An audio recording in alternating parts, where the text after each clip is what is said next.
Llegué tarde. Psicoanalistas con perspectiva desorientada. Paloma Castillo, Albana Paganini y Felipe Agüero.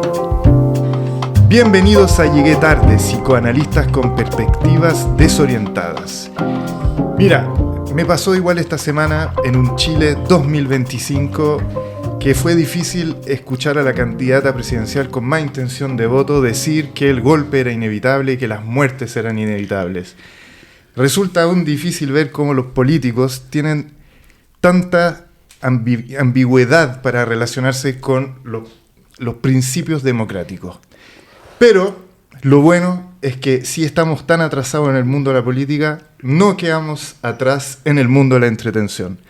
Y los invito mañana 25 a la primera carrera de espermatozoides, el nuevo hobby de los millonarios gringos. Para. ¿Qué es eso, Felipe? Les voy a explicar. ¿Qué es eso? Esto es increíble. Viene la startup Sperm Race, que ya recaudó $1,5 millones para llevar a cabo esta carrera impresionante en Hollywood, Palladium, Los Ángeles. Entonces se enfrentarán dos jóvenes universitarios de dos universidades rivales y la carrera se dará en 20 centímetros en las que podremos ver en vivo y en agrandado los espermatozoides en plena carrera. Así que no se preocupen. Espera, ¿esto qué es? ¿Como una especie de masturbación pública? Claro, vamos a ver todo el proceso, cómo ¿cuál eyaculación llega más lejos? Sí, igual eso podría ser una competencia, la de la eyaculación que llega más lejos. Menos precoz. Claro. o quién lo hace más rápido, no sé. No, pero me pareció genial. ¿Pero de dónde sacaste eso, Felipe? El diario El País. No puedo creer. Qué mejor. Y bueno, esas son las novedades del mundo en el que vivimos, que siguen pasando cosas absolutamente fuera de lo común. Pero tenemos un programa hoy día muy entretenido, muy variado. Vamos a hablar de matrimonio lavanda, vamos a hablar del tema de la frugalidad y, Paloma, ¿de qué no hablaremos hoy? Hoy día no vamos a hablar de la muerte del Papa, ¿no?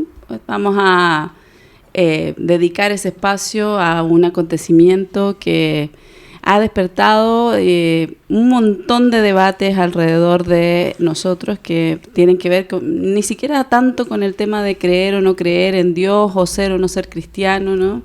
Sino con la función de la institucionalidad cristiana, ¿no? El Vaticano, el Papa como institución, ¿no? Pero además ha reflotado todas las críticas que han habido a la Iglesia Católica, ¿no? Han reflotado los casos como de pedofilia, de corrupción, y qué ha hecho este Papa Francisco, digamos, que amerite, digamos, un reconocimiento y un sentir generalizado también en un cierto sector que de alguna manera encontró en esta versión de un papa latinoamericano, el primero latinoamericano, ¿no? Que toma ese rol y que además dentro de ese rol hace o transforma un poco la doctrina tradicional de la Iglesia, siendo considerado por muchos el papa zurdo, ¿no? Un papa comunista, sabiendo que efectivamente esa categoría se ha extendido al infinito, ¿no? Exacto. O sea, cualquiera que no esté de acuerdo con el fascismo hoy día es comunista. Es comunista, así que no, eso no nos dice mucho respecto a lo que el Papa hizo realmente. Ahora, lo que sí es cierto es que el Papa Francisco, dentro de su gestión, por lo menos hizo un conjunto de acciones que tienen que ver con las que puede hacer un papa, ¿no? Digamos, hace escribir una carta, que es una encíclica a todos sus cardenales y al pueblo, digamos, del mundo cristiano. La primera diciendo como, hablando acerca de las desigualdades, hablando de la crisis ecológica, hablando de enfrentar, digamos, los problemas migratorios. Esa es la tercera encíclica que hace, hablando de una iglesia que en el fondo se tiene que hacer cargo más que de la fe y de la verdad, de la caridad, ¿no? De lo que Bifo dice en el fondo es como una doctrina de hospital de guerra para hablar del Papa. Y eso, independiente de cualquier otra cosa, yo creo que es súper, a mí en particular me pareció muy conmovedor, ¿no? la muerte del Papa. A mí también, vos sabés. Sí, o sea, me conmovió profundamente porque hay un montón de cosas que pasan de las que el Papa decía, de esta referencia, ¿no? Y lo que más me gusta es que yo creo que el Papa Francisco era un Papa que se equivocaba, ¿no? Que se equivocaba, que pedía perdón, ¿no? Que cambiaba de posición, que se enojaba. Que le tocaran las manos. Era un tipo de padre fallido, como el padre que se requiere en una época en donde efectivamente la identificación no es hacia las figuras totalitarias, sino que debiera ser hacia figuras humanas, ¿no? Era un papa súper humano al final. A mí me gustó mucho eso que la columna que tú nos enviaste de Recalcati, que la escribe antes de la muerte del Papa, la escribe en febrero cuando lo hospitalizan, ¿no? Y Recalcati habla de la misericordia, como el costado amoroso de una ley que no está sujeta a un dogma, sino que más bien considera el perdón y el amor, ¿no? En tiempos actuales a mí me pareció muy importante ese análisis y sobre todo definir el pecado como una condición humana, ¿no? Aquello que tiene que ver con la herida. Esto que hablábamos, bueno, también la fe tiene que ver la posibilidad de la excedencia de la herida, del cuidado al otro, ¿no? Me gustó mucho y me sentí muy cristiana, tengo que decir, con esa descripción de Recalcati, de un Jesús de alguna manera que no le teme al deseo, como dice Recalcati, y que tiene que ver con la excedencia, ¿no? O sea, que es verdad que este Papa, además que no hay que olvidar que llega a salvar la iglesia un poco, porque cuando llega a principio de su papado está, pero todo el tema del abuso, la pedofilia, está por el suelo la reputación de la institución, y él llega con palabras nuevas, con un discurso nuevo y con un discurso que en su minuto cayó bien, porque se esperaba un poco de progresismo en ese espacio que había sido siempre tan conservador o tan ya totalmente distanciado de la realidad de las personas. Y lo impresionante es que el Papa Francisco parece que se acercó mucho más a la realidad en un momento en que los políticos estaban cada vez más alejados de la realidad de las personas. Y parece ser que lo que dicen es que hace que Francisco sea interesante porque empezó a ser una voz que empezó a hablar de lo que ya no se estaba hablando, mientras los líderes políticos se dedicaban a temáticas que dejaban fuera cosas muy importantes de la convivencia social, que dejaban cosas muy importantes de un espíritu que buscaba tener al hombre en el centro del discurso, que tenía el cuidado de lo que significa ser humano, exactamente, y que traía cosas como bien interesantes y tirando señales bien potentes desde el principio. O sea, cuando decía, por ejemplo, de que se va a llamar Francisco porque Francisco de Asís es el defensor de los pobres, cuando en su primera aparición dice que él es un servidor, entonces muestra un liderazgo muy distinto a todo lo que está de moda en este momento, y que proclama una iglesia pobre para los pobres, y que es algo que hoy en día ya no se escucha tanto. Entonces el hecho que reverbere esa voz, esas palabras, era muy potente al fin y al cabo, y ahora que lo perdemos nos damos cuenta quizás aún más de esa relevancia. Sí. Y fue un papa también igual muy criticado por distintas razones. Yo de hecho he escuchado en la radio más crítica al final que elogios. ¿Ah, sí? Sí. En el sentido de que no había sido un buen papa, que sus encíclicas eran poco profundas, que a diferencia de otros que habían sido teólogos e intelectuales más potentes, él era más bien como un pastor así más simplón, y como era argentino y le gustaba el fútbol y quizá no era tan formal con ciertas cosas, es muy fácil debilitarlo en la espera idealizada que a veces ciertas personas tienen de lo que deben cumplir esa figura. Pero yo siento que le volvió a dar voz a la iglesia ante conflictos mundiales asociados a temas de justicia social, Y fue criticado justamente un poco por eso, porque la gente decía, oye, pero te estás alejando de los problemas de los fieles, de los propios católicos y cristianos.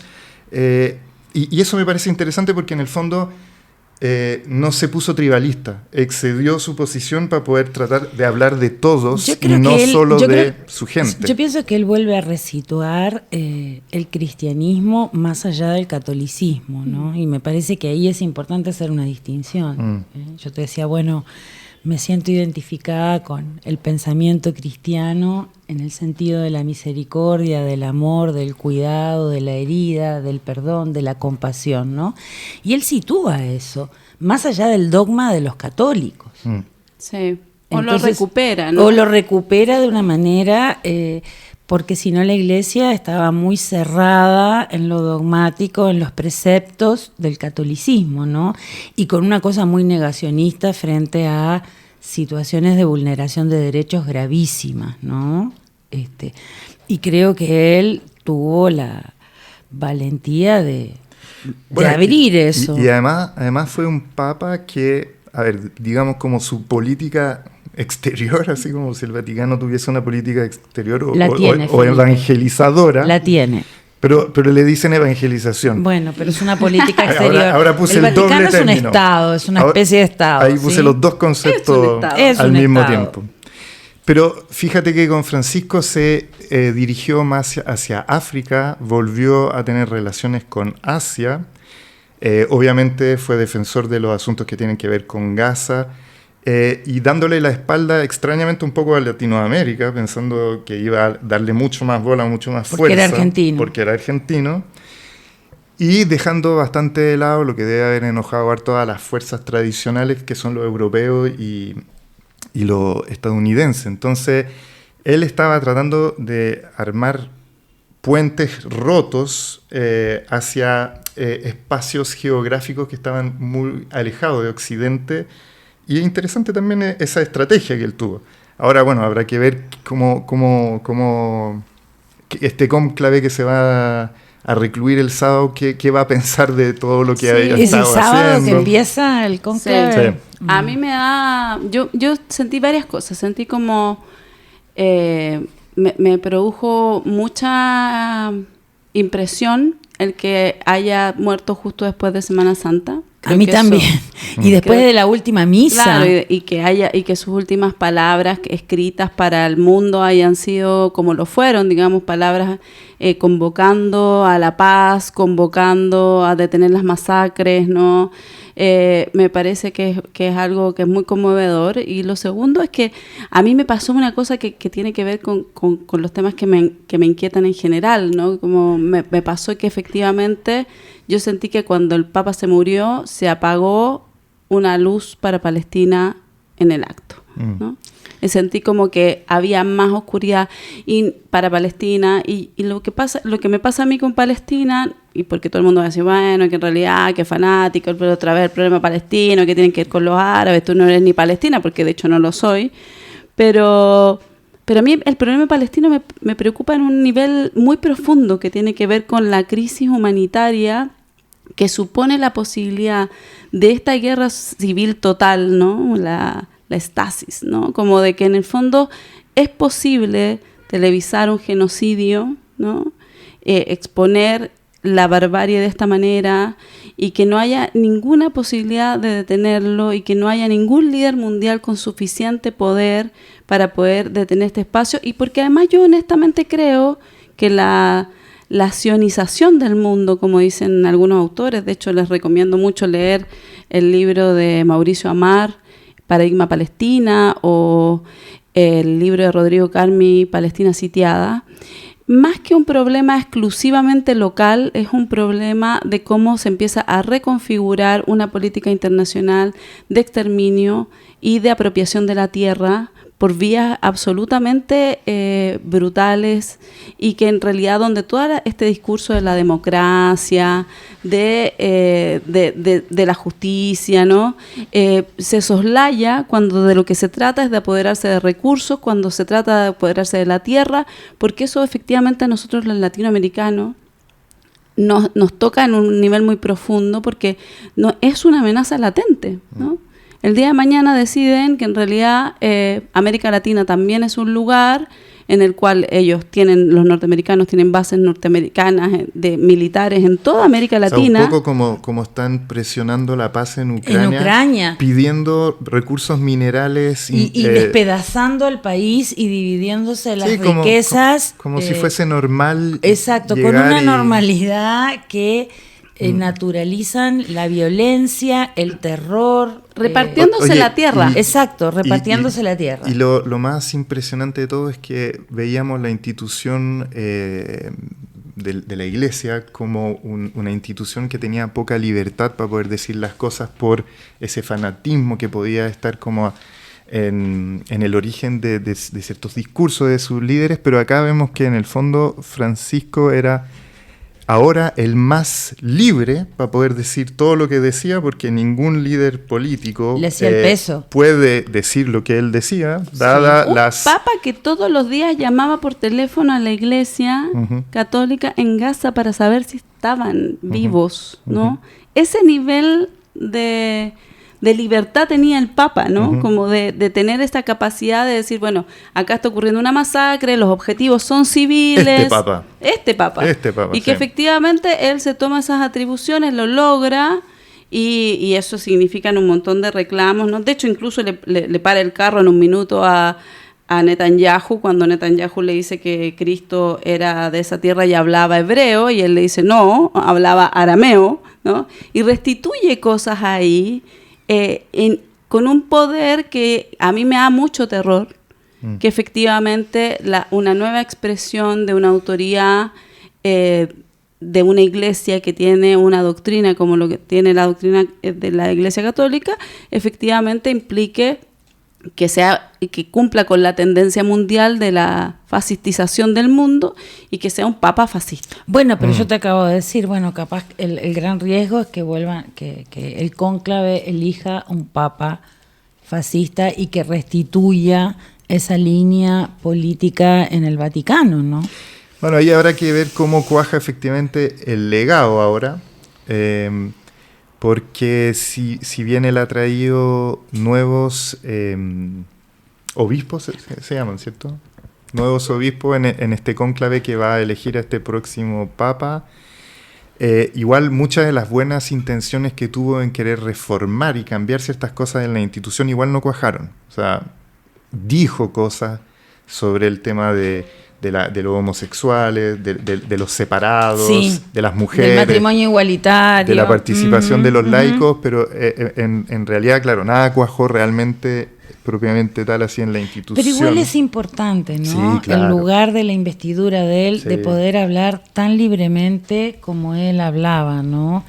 No, e insisto, fue fundamental en ese momento hablar así para salvar esa institución. Y además, él abrió el tema de los abusos, ¿no? Sí. Y eso fue importantísimo. Y castigó o sea, cardenales. Bueno, acá echó a medio mundo. O sea, como que en el fondo ahí no solamente ocupó ese poder para poder hablar, también efectivamente tomó medidas dentro del espacio que podía tomar medidas, digamos, como se puede sacar cardenales, quitarles sus privilegios, quitarles su sueldo, ¿no? Porque digamos que esa gente ganaba dinero. Investigar realmente, o sea, porque el incidente que hubo en Chile, efectivamente, cuando vino con su personalidad a veces media errática, mandó a algunos periodistas a la cresta. Que se dejen de joder. Y bueno, y efectivamente no estaba manejando mala información, pero se dio cuenta, pidió perdón, mandó a investigar a fondo y terminó echando a todos los que había que echar porque efectivamente yo creo que ese es el costado humano, ¿no? Sí. De poder equivocarse, de poder rectificar y de poder pedir perdón. Y de escuchar a las víctimas. Y de escuchar, ¿no? O sea, él mandó el gran valor. y llevó y efectivamente llevó al Vaticano a las víctimas chilenas que denunciaban los abusos sexuales de la iglesia, los escuchó y los acercó a tal punto que yo el otro día escuchaba una entrevista creo que de Cruz, y él decía en el fondo que había estado hacía nada, digamos, con el Papa en Navidad, o sea, como un nivel de proximidad con las víctimas que efectivamente pusieron en jaque a la Iglesia Católica, porque eso hay que decirlo también. O sea, a mí no me sorprende que el Papa haya tenido estamos hablando de una institución que ha tenido muchas dificultades como por poder lidiar con muchas cosas que pasan en ella, ¿no? Por supuesto. Sí. Ese era nuestro no de hablar. De lo que no íbamos a hablar, ¿viste? De lo que no vamos ya llevamos un montón de hablar. Y llevamos hablando un montón. Hablemos de una institución que no sabemos qué opina la Iglesia y tendremos que preguntarle al nuevo Papa qué opina del matrimonio lavanda. Matrimonio lavanda. ¿Qué dice ese C1 sobre el matrimonio lavanda? ¿Qué es? Vamos con una definición en ese estilo. El matrimonio, en un sentido coloquial, es como formar una banda de música con tu persona favorita. Es el compromiso de dos personas que deciden unir sus vidas. Bueno, ¿cómo está el prompt? No lo sabe. Si necesitas más definición. Ese uno está muy desinformada. Dile matrimonio lavanda. Perfecto. El matrimonio lavanda es un término utilizado para describir un matrimonio de conveniencia, generalmente entre un hombre y una mujer, en el que al menos una de las partes es homosexual. Este tipo de matrimonio se lleva a cabo para cumplir con ciertas expectativas sociales, familiares o legales, sin que exista necesariamente una relación romántica o sexual entre los cónyuges. El término se originó en países de habla inglesa y refleja una práctica histórica donde las personas LGBTQ+ se casaban para proteger su vida privada y mantener una apariencia social aceptable. ¿Cómo reinterpretó la generación Z ese concepto? La generación Z, conocida por su fluidez digital y su enfoque en la diversidad e inclusión, ha reinterpretado el concepto de matrimonio lavanda a través de su propia óptica cultural. Este grupo generacional, que tiende a cuestionar las normas tradicionales y a buscar mayor autenticidad, ha adoptado el término matrimonio lavanda no solo para referirse a matrimonios de conveniencia, sino también como un símbolo de las complejidades y las negociaciones identitarias. Para la generación Z, el matrimonio lavanda puede ser visto como una forma de desafiar las expectativas sociales, promoviendo la idea de que las relaciones y los compromisos pueden tener múltiples formas. También lo han resignificado como una herramienta de visibilidad y resistencia frente a las normas heteronormativas, abrazando la fluidez de género y orientación sexual de una manera más abierta y sin estigmas. En resumen, la generación Z utiliza el concepto de matrimonio lavanda no solo como un término histórico, sino como una herramienta de expresión y reivindicación de identidades diversas, adaptándolo a su contexto de lucha por la inclusión y la autenticidad. Perdón, ese uno está dando jugo. ¿Qué quieren que les diga? No, pero aquí me pongo a cantar. Esto es súper pertinente porque teníamos una discusión cuando veníamos para acá y una cosa que me parece graciosa es que yo digo, ese uno se equivoca. Ese uno se equivoca, hay que revisar mucho lo que ese uno te da porque te dice cualquier cosa a veces, sobre todo cuando no sabe o cuando el campo sobre el cual estás investigando es muy, muy pequeño, entonces como que no tiene referencia, inventa cualquier cosa. Y entonces la discusión era que en el fondo yo no sabía hacer prompt, que es un nuevo concepto que podríamos ocupar para nuevo concepto de hacerme. Entonces, lo importante y la persona con la que venía hablando se jactaba de que él hacía mejores prompts que yo. Entonces yo le decía, pero esto es absurdo, porque en realidad de lo que te estás jactando es como de tus prompts. Como que ya no sabemos de qué jactarnos, entonces nos jactamos de los prompts. ¿Me puedes explicar qué son los prompts? Es lo que tú le dices a la inteligencia artificial para que entienda lo que quieres. Ah, ya. Son tus pedacitos de frase para generar la mejor búsqueda. Okay. Oye, pero tú te reí. Pero las empresas hoy están buscando a personas que sepan usar de la mejor manera la inteligencia artificial para poder extraer las mejores respuestas de ella. Personas que sepan preguntar. Y sí, ¿qué me estás diciendo? Pero que lo único que quedó del humano en esto es la pregunta. No, ¿cuál es tu nivel de promptitud? ¿Qué prontitud tendrás? O sea, tu prontitud es muy genial porque puedes lograr que... Pero a mí lo que me parece gracioso de este asunto es que sea justo lo último que queda para poder ser feliz con algo, es que haces buenos prompts. ¿No? Haces buenas preguntas y lo haces bien y entonces la inteligencia sabe, ¿no? Escucho cada vez más personas que recurren a la inteligencia artificial para preguntar de todo, desde cuestiones emocionales hasta cuestiones... Yo escuché gente que pregunta el tarot en la inteligencia artificial. Pero igual cáchate lo que estamos diciendo. O sea, una persona se va a entregar a una inteligencia que supuestamente tiene las respuestas, pero ahora dependiendo cómo le habláis, te entrega ciertas respuestas. Es que, ahora mira, lo Felipe, que nos dijo sobre la generación Z, o sea, es lo más estereotipado que hay. O sea, pero Felipe, el problema entonces ahora es que tú no sabes hacer bien la pregunta. Exacto. La inteligencia, el prompt tuyo no es bueno. La inteligencia no se equivoca. Yo decía, mira, lo que va a terminar pasando es que antes habían premios al mejor paper. ¿No? Y ahora va a haber premios al mejor una vez prompt. se ganó una medalla por el mejor artículo científico en Inglaterra, una medalla real y todo el asunto, por el mejor paper. Ahora van a haber premios a los mejores prompts.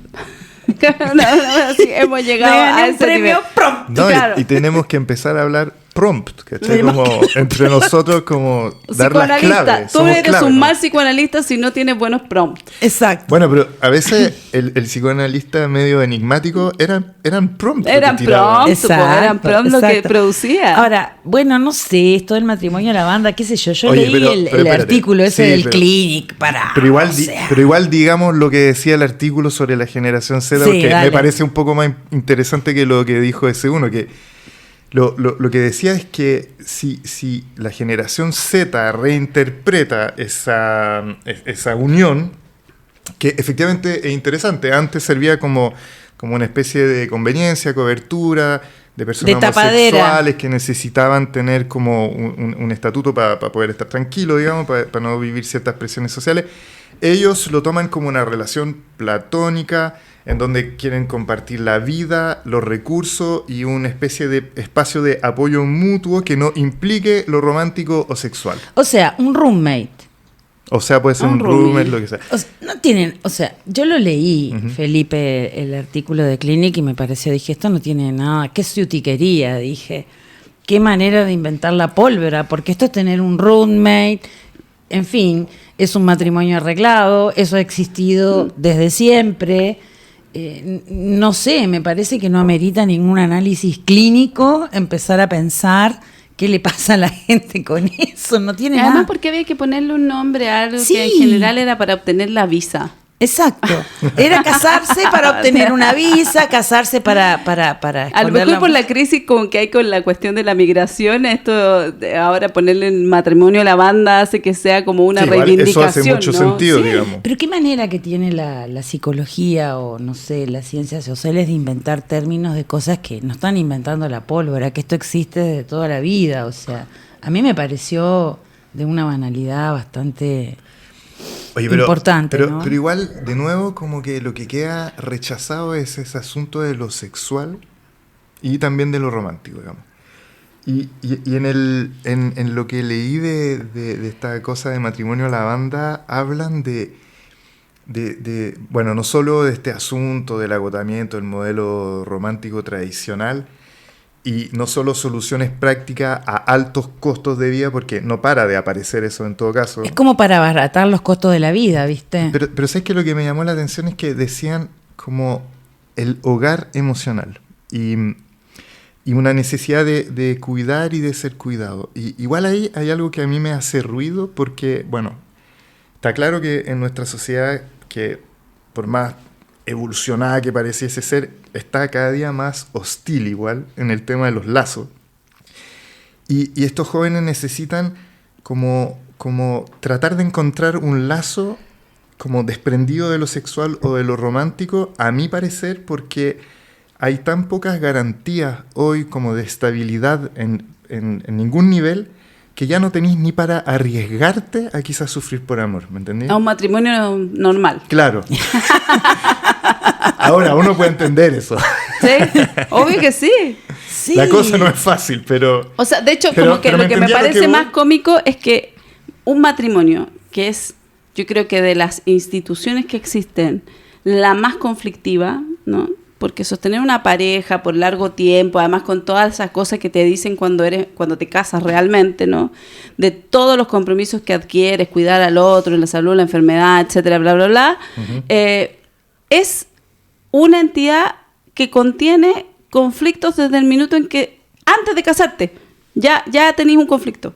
Después, todo el tiempo es un conflicto, pero el love washing me parece tan insólito porque este es como un matrimonio sin los problemas del matrimonio.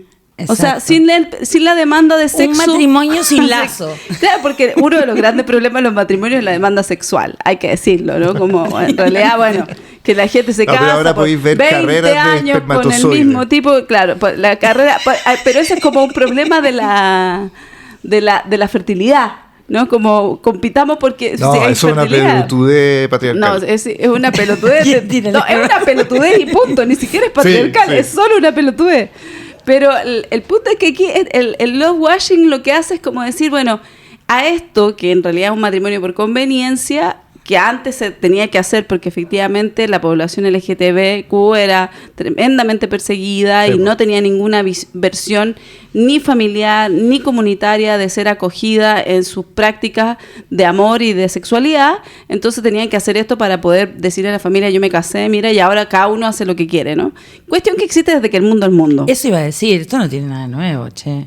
No tienen nada de nuevo, pero No ahora... es patrimonio de la generación Pero tomar Z. el matrimonio como una forma para encontrar el cuidado del otro, reducir la complejidad de lo que implica las relaciones humanas y sentir un proyecto estable, me parece que es como un contrasentido, ¿no? Como el matrimonio es una entidad conflictiva, donde efectivamente todo se gestiona con mucho ceder, con mucha paciencia, con mucho tiempo, con muchas ganas, con muchas ganas de estar en un espacio en el fondo donde evidentemente tus ideales de lo que era una relación de amor, una relación de crianza, una relación de lo que sea, no está presente. No, hay que más bien deconstruir todos esos ideales. Pero yo te diría, si esto fue un refugio para los homosexuales que estaban hostigados y perseguidos por una sociedad, yo me quiero preguntar, ¿cuál es el nuevo hostigamiento para llegar a tratar de formar este especie de modelo y donde se intenta evitar todos los riesgos? Y siento, ¿por qué no pueden asumir riesgos y sufrir y en el fondo sentir que no hay un sostén?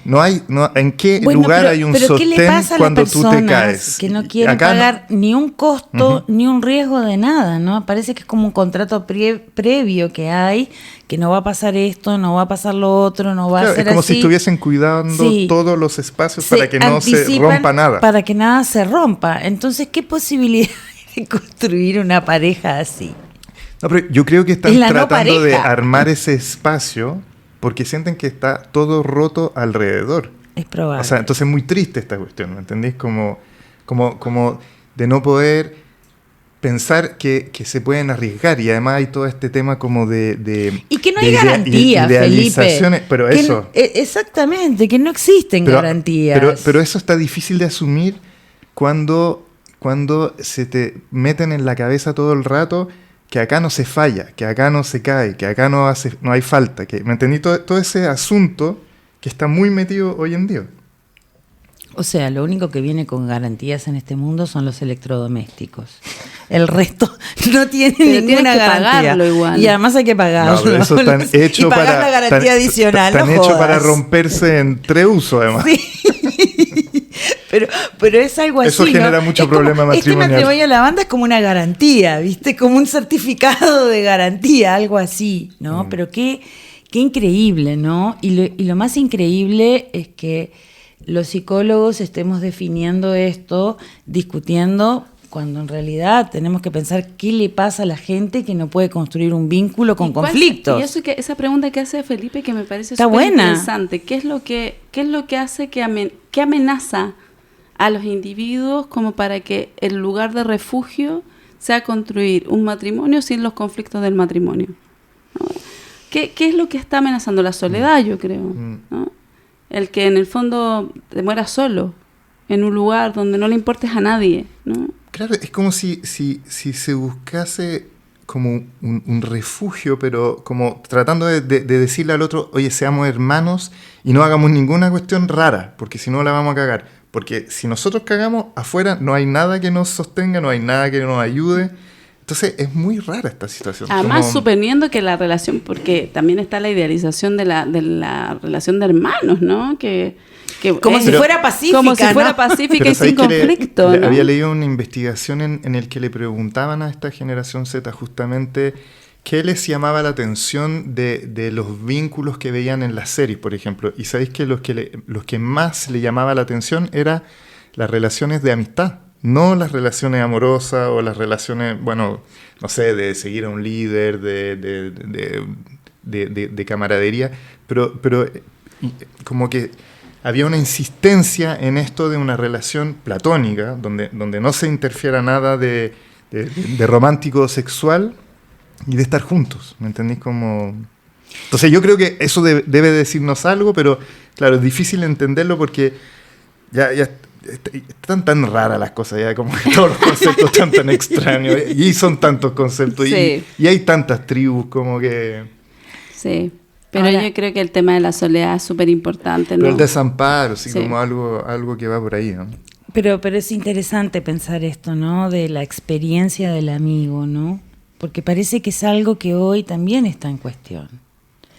Uno ve, hoy hablábamos con Paloma, ¿no? Los adolescentes, la soledad que tienen y la dificultad para construir una experiencia de amigo tolerando el conflicto, porque generalmente está bien, en la adolescencia las primeras amistades son muy fusionales, muy Sí. imaginarias, Sí. pero justamente cuando se empieza a producir la diferenciación no Sí. se tolera y lo que viene es un descampado. Sí. Y no hay posibilidad de negociar, ¿no?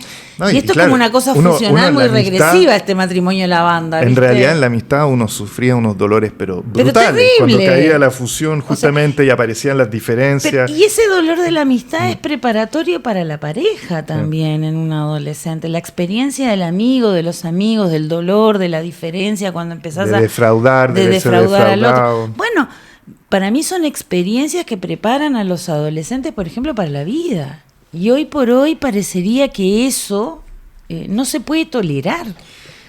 Y Bueno, también es cierto que para el mundo adulto la amistad es una cosa que efectivamente, históricamente también decae, ¿no? Sí. Como que tu principal amigo es tu pareja. Claro. Si tú no tienes pareja, hay mucha soledad efectivamente en el plano de la amistad. No, y también escuchaba otra investigación. Oye, que he escuchado No, investigaciones de puro Oye, cuento y te has leído unas académico, cosas tan Felipe. raras No. esta semana, Felipe el académico. Esto es la radio Lee en el taco. papers. Ah. La radio en el taco. Ya. Pero que justamente hablaba de cómo se habían empobrecido las amistades en los adultos. O sea, hombres que tenían en promedio, no sé, hace 30 años atrás, 8 o 10 amigos, ahora con Cueva tiene 2 o 1, y también hablaban del deterioro en la sensación de compañía, o sea, amistosa, digamos. Pero había una práctica, por ejemplo, en Uruguay que era, nos encontramos en el café de la esquina y todos sabíamos lo que era el café de la esquina y nos juntábamos a tomar un café y podíamos estar 2-3 horas conversando. Eso ya no existe, no hay el café de la esquina. O sea, peor aún, en los actuales modelos de crianza y de todo compartido al 50 y 50, no hay ni el partido de fútbol, ¿me entendí? Nada. Antes la gente se iba al partido de fútbol y tomaba unas chelas después, ahora eso es pecado mortal, ¿no? Como Exacto. estás atentando contra la familia. Exacto. ¿No? En el fondo, de alguna manera... No se puede tener vida propia. Se sustrajo a las distintas formas de sostener esos No, lazos. pero es peor todavía, porque no es que le estáis sustrayendo algo a la familia, es a Netflix que le estáis sustrayendo la atención, porque no hay ni familia, ¿me entendés? O sea, No, hay series de puros Netflix. hueones viendo Netflix. O a dormir, ¿no? O a dormir. Como a dormir, así como, ¿por qué no vas a llegar a las 9 a dormir? ¿Cómo claro. es posible? Bueno, después de trabajar, Te vas a quedar con esos amigotes jugando al fútbol y encima tomando cerveza cuando puedes estar aquí durmiendo conmigo. Pero es cierto, la costumbre del café de la esquina, cuando terminabas de estudiar o de trabajar, era una costumbre, en la facultad todos íbamos al café de la esquina. Eso ahora es impensable. El régimen laboral también. Exacto, Cáchate con que este régimen laboral. Cuando caché que el neoliberalismo me había cagado por completo, fue cuando una vez estaba en Portugal y estaba paseando, conociendo la ciudad y todo, y veía a todos los hueones sentados en los cafés con su pastel de nata, tomándose un cafecito, una cosita a cualquier hora. Y yo miré y dije, oye, estos hueones no trabajan. No. Y ahí me escuché y dije, oh, que estáis cagados, weón. Porque ellos estaban resguardando algo muy importante Sí. en realidad. ¿cachai? Exacto. Bueno, cuando yo llegué recién a Chile, acá no había cafés. Los cafés eran los cafés con piernas. Aquí había Nescafé, además. Y encima Nescafé, que es una porquería. Pero el café era el café con piernas del centro. Pero Sí. el café de encontrarte con una amiga, un amigo, vamos a tomar un café y a conversar, esa práctica no estaba instaurada. Los acá en chilenos Chile. necesitan alcohol para poder Sí, entablar es verdad. las relaciones al Sí, principio. sí. Y sabes que era una práctica que yo me encontré con una Con amiga. acidez terminan, si no. Que nos reíamos con una amiga que había vivido en Argentina, que le decía, bueno, te veo en el café de la esquina, salía. Y ella entendía muy bien Sí. lo que quería decir, encontrémonos en el café de la esquina. Y era encontrarse con un café a conversar de lo que sea, sin tiempo. Eso ahora es algo muy remoto, ¿no? Entonces, lógico, tiene que haber estos matrimonios donde pactan que van a ser amigos para siempre, se van a acompañar, Sí. porque la sociedad es un desierto. Hoy, en una supervisión, una colega me decía, me siento muy agobiada. Y yo le decía, sí, es el agobio social, ¿no? De la hostilidad, de la falta de lazo, de la falta de lugares, de la falta de tiempo. No, y además, y también post pandemia pasó este Esto se fenómeno de agudizó. de que las ciudades nocturnas se apagaron Lo también. apagaron. Totalmente. Cerraron las discos, como O sea, que- vaya un día martes a cualquier barrio donde se supone que hay bares y a las 11:30 de la noche todos para afuera y fin, se acabó. Claro. O sea, como que esa extensión que se podía tener No, ya no existe más. vaya Por a eso me Buenos gusta Aires, Buenos los gallos se Aires. sientan a las 11:30 de la noche Es- recién a comer. Eso me encanta de Acá- Buenos Aires, tengo que decir. Acá te dicen, oye, si No sé hace si 2 todavía horas que está persistirá. cerrada la Yo no sé cocina. si persiste eso. Yo no Milei sé si acabó con todavía eso. persiste, si Milei no acabó con eso. Ojalá que no, porque era una de las cosas que más me gustaba de Sí, Buenos Aires. sí. Corrientes a las 12 de la noche era como en la tarde o en la mañana, ¿no? Lleno de gente a la salida del teatro a tomar, a comer, días de semana, ¿no? Ahora solo pasean. No pueden entrar ni comprar nada. Nada, solo pasean por la calle o van a la plaza. Cosa que es buena también, ¿no? Habitar plazas, espacios Sí. públicos. Bueno, pasemos al al tema de hoy, la frugalidad. Uf. ¿Qué Yo- es la frugalidad? Yo me quedé, vos mandaste lo de Bifo, me quedé pensando. Es un súper tema la frugalidad, porque la Sí. frugalidad es un tema que tiene que ver con... Y yo lo relacionaría también con esta idea como que veníamos hablando, que hablamos al principio sobre el tema del Papa y esta cosa como de la iglesia pobre, ¿no? Para los pobres, ¿no? Y que tiene que ver un poco con esta encíclica que saca Francisco también y que habla sobre la depredación del capitalismo, sobre los recursos, ¿no? Yo Que es pensé algo- en Pepe Mujica. que es perdón. algo, exacto, No, que es algo, la es como el estrella de la emblema. O frugalidad. sea, pues, bueno. pensé en Sí. el Pepe. Yo no soy pobre. No pienso. Yo tengo tiempo. Exacto, tengo tiempo. Si fuera rico estaría muy preocupado y ocupado de otras cosas. Perdería mucho tiempo. Me acordé del Pepe.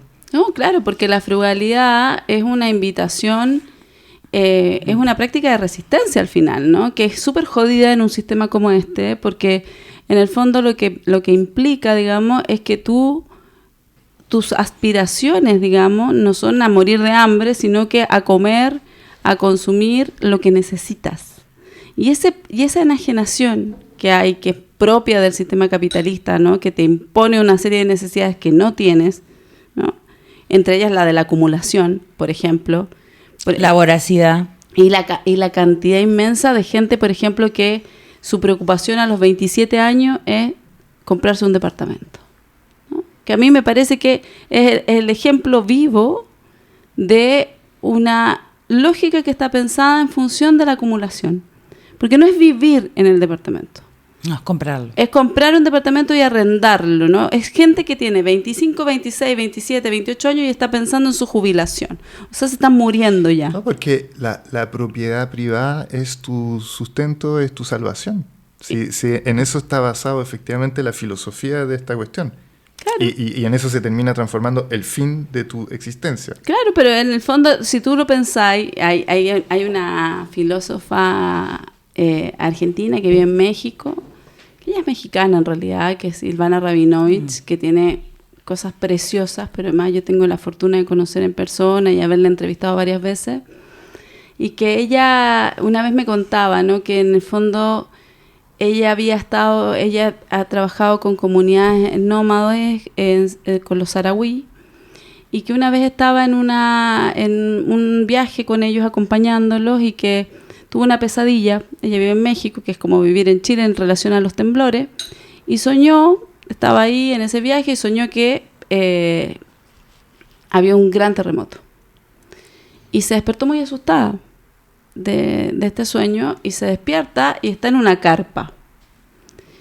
Y le da un ataque de risa, porque se da cuenta que en realidad ella, en esta ocasión, sus bienes no la pueden aplastar, ¿no? Que el terror que tenemos nosotros, ¿no? Que en el fondo... Que los bienes nos aplasten. No, que los bienes nos aplasten, o que no nos podemos mover por la cantidad de bienes que hemos acumulado. O si no tenemos bienes, estamos en la pobreza, en el descampado absoluto de una lógica capitalista que está sostenida justamente en la acumulación, en el tener. El terror, ¿no? A no tener, y eso como si fuera una falta propia horrorosa, ¿no? Sí. Yo, para acercarme al tema, leí a Byung-Chul Han, que no es una invención de la inteligencia artificial. Seguro, mucha gente piensa que Byung-Chul Han también lo inventó la inteligencia artificial. Y de hecho hay un meme, dice como, bueno, ojalá Byung-Chul Han sea una inteligencia artificial. Me pasó que ya sospecho de todo ese tipo de nombres. De esos nombres asiáticos con cierta sabiduría ancestral. Entonces me asusté, pero decidí tener fe. Bueno, yo leí algo de Bleichmar, dale, vos lees eso, sí, y después comparamos. Yo te comento Bueno, pero además el libro es una revisión de él sobre el tema del budismo zen, pero que tiene una cosa interesante porque pone en contraposición efectivamente toda una filosofía oriental y que les permite tener una mirada privilegiada en el fondo de lo que nos sostiene a nosotros los occidentales en cierta forma de ser. Y en el fondo toca no solo el tema de nuestra relación con el entorno y de la extracción, de la destrucción, de la apropiación de los objetos, pero también sobre la constitución de nuestro narcisismo, o sea, de las imágenes ideales de nuestro narcisismo, en el que en el fondo, en la concepción occidental de la vida humana, ser significa aspirar y apetecer. Sí. Y el mundo solo sirve para encauzar mis posibilidades de ser. Y la ausencia de apetito, en ese sentido, equivale a la muerte. Claro. Si no tengo un apetito, no existo. Y bueno, y eso me hizo pensar también en lo que hablamos con respecto al tema de la ternura, en donde había una renuncia justamente a la pulsión de apoderamiento, ¿cierto? Sí. De adueñamiento, diría Freud. De adueñamiento, ya. No quiero enojar a Monsieur Freud. Y entonces el yo soy queda asociado en cuánto consumes, en cuán expansivo soy, cuánto controlo, cuánto domino, cuándo transformo los objetos del mundo. Y es interesante el contrapunto que hace con respecto al tema del budismo zen, porque justamente ellos se enfocan en un tema que es que tiene relación con, por ejemplo, un corazón que ayuna. ¿Y qué significa eso? Y un corazón que ayuna para nosotros sería, pero, chucha, ¿y qué? ¿No deseo más? ¿Soy un ser pasivo? Al contrario, yo creo que la frugalidad es lo que permitiría la emergencia del deseo. Seguramente, eso es lo que por te un iba a espacio, decir. además. Sí. Es algo Blake-Mariano que pensé hoy también. Pero en nosotros, como que claro, molesta un poco una posición donde hay un ejercicio como de contemplación y por un instante al menos perdemos la relación con la acción y el protagonismo, ¿me entendí? Y me gustó una frase que dice, porque dice, hay el intento de tener un gusto por ver lo que brilla fuera de la intervención humana. Y yo creo que no hay tiempo hoy para eso. No. ¿Me entiendes? Y la nada budista la termina relacionando además con algo que nada domina. No hay ahí ningún ejercicio de búsqueda de poder. ¿Me entendí? Y algo que termina diciendo de interesante sobre la iluminación, que uno podría pensar que además es como, bueno, a mí me decía iluminación es como, oye, debe ser un orgasmo infinito, un estado de nirvana donde ya está todo hecho. O sea, un viaje en ketamina. Claro, sí, una cosa Ahora lo fenomenal. suplimos con la ketamina, ¿viste? No necesitamos. Pero él dice que no tiene nada que ver con lo extraordinario y que nosotros en nuestra vida como neoliberal estamos siempre buscando eso. Y dice, es más bien el despertar de lo ordinario.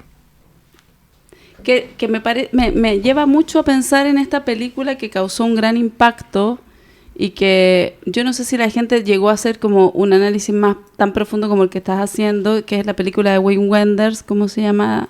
No sé. La de los baños. La de Wim Wenders. Un día... Last Day. Sí. No. De este japonés que limpiaba baños. Sí. No me puedo acordar del nombre de la película. Un día... Sí, algo de un día algo. No sé. A ver, lo voy a buscar. Bueno, puedes buscarlo mientras Sí, tanto, pero a mí me lleva a pensar eso porque en el fondo... A mí lo que más me impactó de esa película, más allá de que el tipo Un día limpiaba bello, ¿no baños, era que la necesidad que él tenía de capturar algo todos los días de algo que lo excedía, ¿no? Esta fotografía de los árboles, sí, tenés razón. Sí. es como una fotografía que hace de buscar y hay un personaje que es un personaje ultra secundario Días en esa película. perfectos. Días perfectos. Un día perfecto o días perfectos y está la captura, ¿no? En estas fotografías que él tenía acumuladas, ¿no? De tratar de encontrar algo en ese brillo que excede. Y lo segundo es que había un personaje ultra secundario en esa película que era un vagabundo que imitaba, que hacía mímesis. Mímesis de los árboles y mímesis donde estaba, ¿no? Entonces al final de la película, o casi al final, lo ven cruzando al vagabundo a una masa de gente y él va en la misma actitud de mímesis de lo que estaba ahí, como si pudiera corporalmente atrapar algo de lo que sobra de ese ritmo. Sí. Bueno, no sé, sí. Y creo que en realidad pensé la frugalidad como un espacio o un intervalo que permita construir un proyecto o avisorar un futuro o avisorar cierta esperanza de algo. Y el agobio actual me parece que justamente impide la posibilidad de un proyecto, ¿no? De avisorar incluso aún este pensamiento cristiano, tengo que sufrir, estoy mal, pero hay algo que me trasciende y que me permite otra cosa después. Eso sostiene subjetivamente, ¿no? Y hoy por hoy parecería que no hay nada que sostenga, ¿no? Al sujeto. Y esto que decía Bifo me pareció interesante, ¿no? El psicoanálisis pensó un horizonte de equilibrio relativo que podría ser la frugalidad, si querés.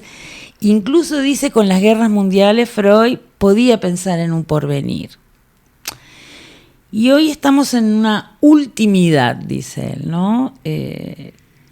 No hay nada... estamos esperando lo que ya es imprevisible, ¿no? Y bueno, Bleichmar también hablaba de eso con la idea del malestar sobrante, ¿no? Planteaba, bueno, las mutaciones históricas lo que han hecho, o uno de los efectos es que no hay, con la concentración del dinero, la posibilidad de construir proyectos, de avisorar, de soñar con algo, ¿no? Y yo pensaba, ¿no?, en los adolescentes que nos consultan, ¿no?, y que vos me decías, bueno, ¿de qué sufre determinado adolescente? Y bueno, tal vez es que no hay posibilidad de pensar en un proyecto a futuro, ¿no? ¿Y cómo sostiene esa posibilidad? Claro, y un proyecto que sea como en el plano simbólico. Y de tener lo que se necesita para la vida. Exacto. Porque en el fondo el proyecto, el tema de la frugalidad como práctica de resistencia, supone, por ejemplo, que hay un chingo de cosas que no necesitas. Eso es real. O sea, y es totalmente concreto. O sea, no las necesitas para vivir. Hay un libro que a mí me encanta, lo recomiendo un montón, que lamentablemente tampoco está impreso acá en Chile, pero de hecho yo creo que está súper agotado, que se llama Escritos para Desocupados, de Viviana Ben-Shushan, que es un libro que ella escribió. Ella era una académica y es una editora de una revista muy importante en México. Viaja a Argentina y dice, y ve una cosa en la pared que dice mate a su jefe, ¿no?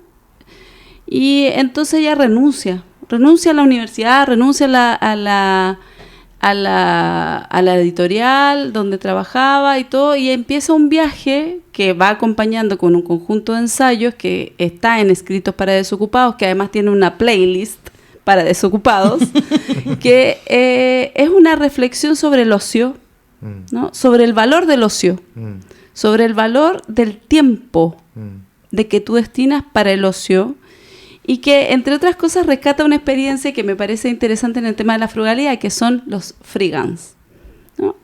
¿Qué son los freegans? Es una comunidad que existe en Estados Unidos de gente libre y vegana, cuyo trabajo de resistencia supone e implica que ellos en el fondo van por los distintos lugares, moviéndose en bicicleta, gastando lo menos posible, recuperando de los basureros las cosas que están comestibles, ¿no?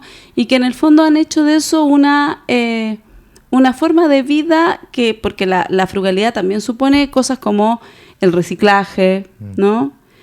La conciencia plena de que efectivamente tenemos un mundo con recursos limitados, sí, ¿no? Y que en el fondo se van a acabar y que tú no los puedes acumular. O sea, de límites. Claro, y que en el fondo que hay un montón de cosas que se botan y que se pueden ocupar de nuevo, y que hay otras maneras de producir ese intercambio. Entonces toda la lógica de la frugalidad implica pensar el tema del trueque, implica pensar un tipo de movilidad más lenta, porque en el fondo si tú vayas en bicicleta no vaya a llegar igual de rápido que si vayas en un superauto. Pero el mundo que tenemos para que puedas pensar en un porvenir como el que dice Albana, supone también la sustracción de tu participación cotidiana en la acumulación. Y tiene que ver también con lo que hablamos en el capítulo anterior, o sea, una relación con una realidad, y no solo con una alucinación capitalista donde uno siempre está... O donde está esta alucinación que es el crecimiento. Sí. El crecimiento económico es la alucinación de antifrugalidad, es la alucinación del capitalismo. No puedes crecer al infinito. Ningún país puede crecer al infinito. ¿Por qué la gente está pensando, como alguien me dice, hemos crecido poco? Como alguien me dice muy cercanamente, ¿qué es eso de que el crecimiento económico esté por encima de la subjetividad de las personas? Oh, eso hace rato. Pero eso es lo que mueve la aguja en todo. Pero es que es una locura. Y está totalmente naturalizado. No, o sea, lo que venís a decir tú, Paloma, es como que la gente dice, pero ¿qué estáis hablando? Claro, una locura. Oye, no, Paloma, y si la loca soy yo. Si decidimos no crecer, pero ver cómo la podemos hacer. Sí, eso, imagínate. Qué penca, qué terrible. Qué terrible. Imagínate si dejamos de pensar en la lógica del crecimiento y pensamos en la igualdad. Claro. Y pensamos en la distribución. No, Paloma, y ¿cómo se te pensamos, ocurre? o sea, capaz que podemos comer todo sin tener que hacer mierda al planeta. Exacto. Capaz que nos podemos mover más lento y no llegar en 2 horas a todos los lugares, porque tal vez no es necesario llegar a Y todos. capaz que no tenemos que hacer 800.500 cosas en el día. Por ejemplo. Oye, Y la relación Elon que tienen Musk los estaría pacientes muy con el decepcionado tiempo. de Muy ustedes. decepcionado. Porque, Sí. porque No me va a contratar, nadie ha cambiado el mundo con 40 horas laborales. weón. No, porque hay que trabajar ¿Qué se más. creen de que van a mirar el mundo y no lo van a cambiar? Además con trabajo, porque que es otra gran discusión que podemos tomar en otro minuto, que es un trabajo, ¿no? O sea, porque hay un montón de trabajos acá que El son... porqué del trabajo. ¿Y cuáles trabajos? O sea, como que en el fondo la gente, un trabajo es ir y a estar en el peaje, que yo creo que es el peor de los trabajos. Perdóneme la gente que trabaja en los peajes. Es terrible. ¿Qué trabajo más aburrido? ¿No? ¿Y qué le aporta eso al mundo? ¿No? Controlar las ganancias de una autopista. Eso es trabajar en un peaje, ¿no? Y son 8 horas, 10 horas, ¿no? Y es como un gran valor porque tú estuviste 10 horas sentado Ya, en pero una cosa. pensá en nuestros pacientes, la relación que tienen a veces al tiempo y a la sensación de que no han hecho lo suficiente con el tiempo y que les falta tiempo y siempre en falta en relación a un ideal de productividad que los esclaviza. No, pero, claro, el tema es que la gente a veces empieza a entrar en crisis porque ya no está entendiendo por qué, o sea... ¿Y por qué ¿qué- hace las cosas que tiene que hacer? Exacto, de qué se trata lo que está haciendo. O sea, Exacto. de realmente entender, o sea, porque claro, la hormiga sabe que hace esa cosita para que la hormiga, para que el Ya hormiguero esté llegamos a los funcionando. ideales de la naturaleza. Sí. Sí. Ya hablamos de eso. Cresta, me si fui las en hormigas no volada. tienen conciencia. No, oye, si saben todo, weón. No, a mí no me vengan con ese A naturalismo, mí no por vengo favor. la O sea, hormiga. o sea, hay una sabiduría. Yo prefiero la La revolución, encuentra lo el que está estallido, allí. otra Lo- cosa. ya, No lo me que vengas quiero con decir, huevadas de la lo que quiero decir naturaleza. es que, o sea, si la hormiga fuese humana, tendría conciencia Sí, claro, de su sin rol duda. en el Sí, engranaje. sí. Pero aquí, cuando estáis siendo alienado, estrujado y que no estáis entendiendo y además lo pasáis mal y te están criticando todo el rato porque es tu culpa si la cosa no está funcionando, Obviamente. no sé qué cosa, todo. Y todo No esto es la para llegar. institución, eres tú. Sí. Sí, y para llegar a fin de mes con un sueldo de mierda, De mierda, y veía a los exacto. buenos en Instagram en unos yates increíbles. Sí. Sí. Hay algo que está difícil aquí Hay para poder algo- sostener una relación con la función social del trabajo en realidad. Claro, pero yo invitaría como que en el fondo no hay algo súper bonito cuando uno analiza como las prácticas de resistencia a la dictadura. Fíjate que volvemos al tema del negacionismo, ¿no? En dictadura, los panfletos que yo he recuperado en el proyecto Infancia en Dictadura son súper cómicos porque en algún punto le dicen a la gente, mira, vamos a hacer una protesta el 1 de junio. Y el 1 de junio tú puedes hacer lo que puedas hacer. Entonces, si tú te sientes bien, suficientemente bien, como con suficiente valor, sal a la calle. Pero si no, golpea tu cacerola. Ay, Y qué si lindo no, los cacerolazos, me encantaban. Apaga la luz. También. ¿Cachai? Como que hay una suerte de conciencia en los 80, fíjate, de que la participación política no necesariamente tiene que ser la más. Si yo tuviera que decir algo, diría que la frugalidad es una práctica de resistencia que pasa porque tú mires tu vida y digas, ¿cuáles son las cosas que realmente necesito? Y que puedas renunciar. ¿Y cuáles son a las que puedo renunciar? Me hiciste acordar de los Sí, caceroleos. esa claridad es importante, ¿eh? Y eso uno la ve en los pacientes a veces cuando algo los golpea y dicen, oye, es que me vengo a dar cuenta, puta, que pierdo el tiempo en esto y dejé de ver de que de eso se trataba simplemente, de estas cosas y no tanto. Pero o sea, además- despejar, hacer Pero espacio. además esta percepción del tiempo capitalista, de la productividad, es espantoso. Sí.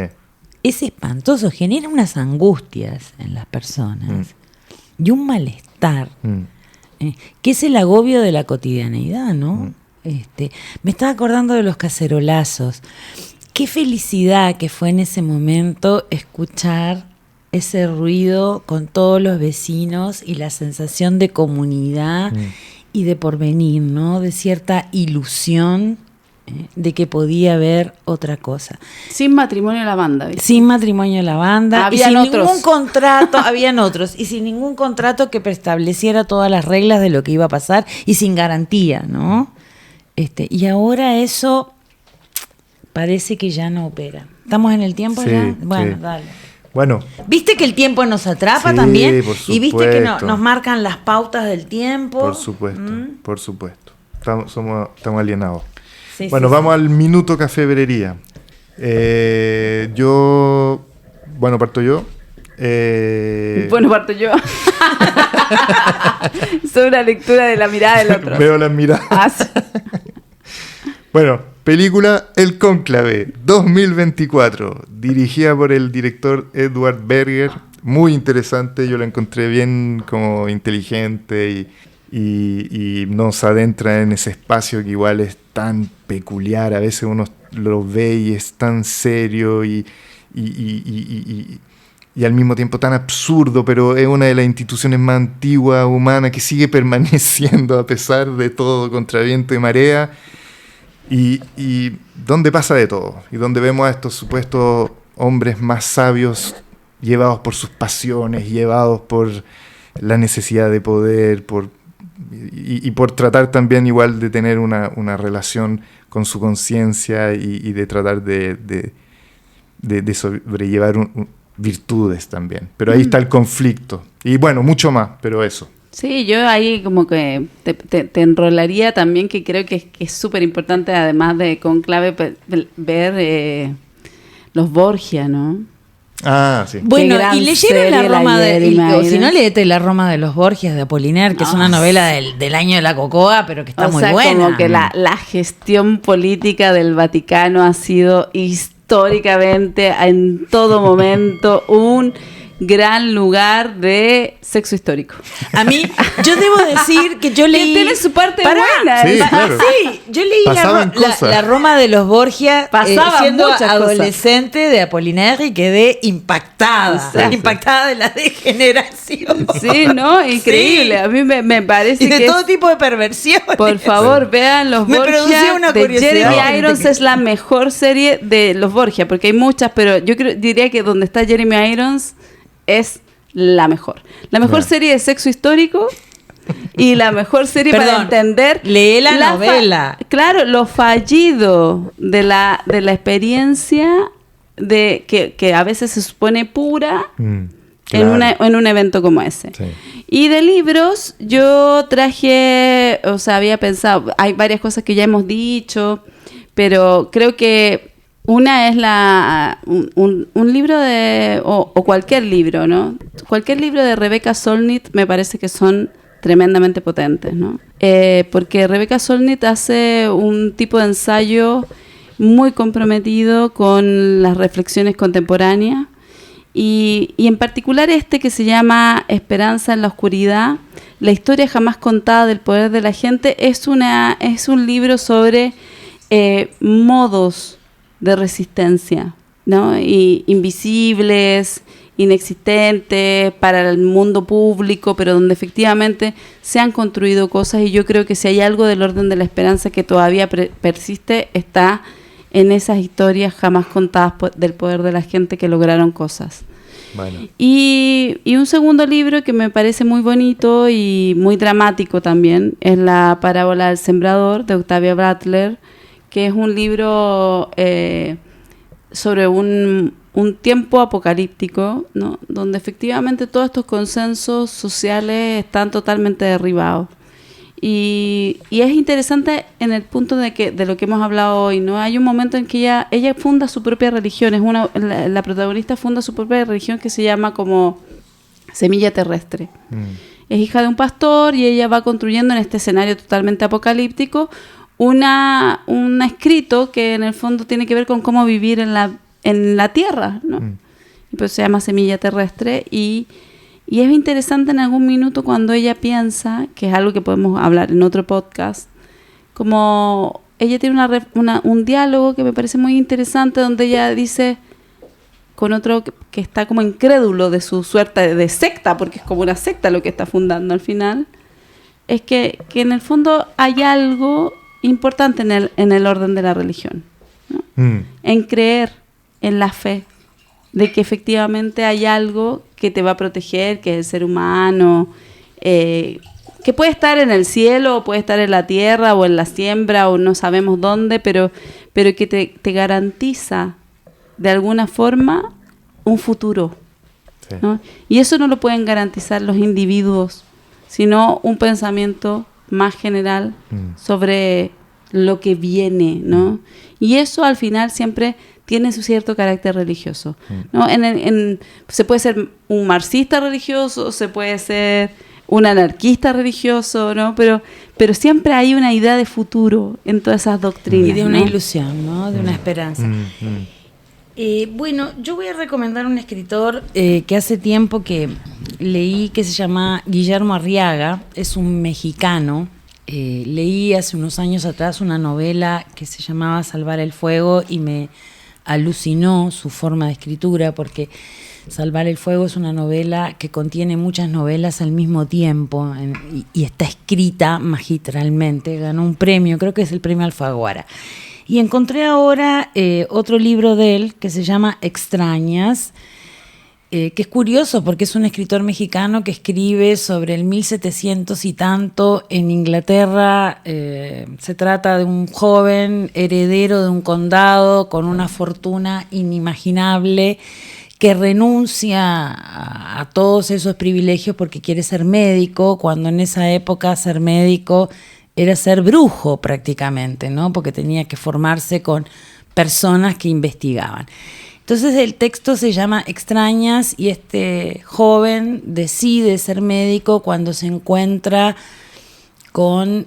había una práctica que era que los niños que nacían con deformidades no sabían si eran humanos o no. Entonces no los mataban, pero los ataban al establo y los criaban como animales. Y bueno, este joven, un día andando a caballo, se encuentra con una de esas criaturas. Y dice así: caminé 2 pasos hasta llegar a su lado. Cerré los ojos antes de contemplarlo y cuando los abrí mi vida cambió para siempre. Vi en ese cuerpo contrahecho a un ser humano sin terminar, un ser suspendido en una etapa embrionaria. Lejos de turbarme, me acuclillé para inspeccionarlo. En sus pupilas encontré un brillo, un primer puente para comunicarme con él. Matthew, aún sin reponerse, me jaló del hombro para alejarme. Puede hacerte daño. Advirtió, imposible, no había en ese ser un solo músculo para tensar, era una masa expirante, inocua, desdentada.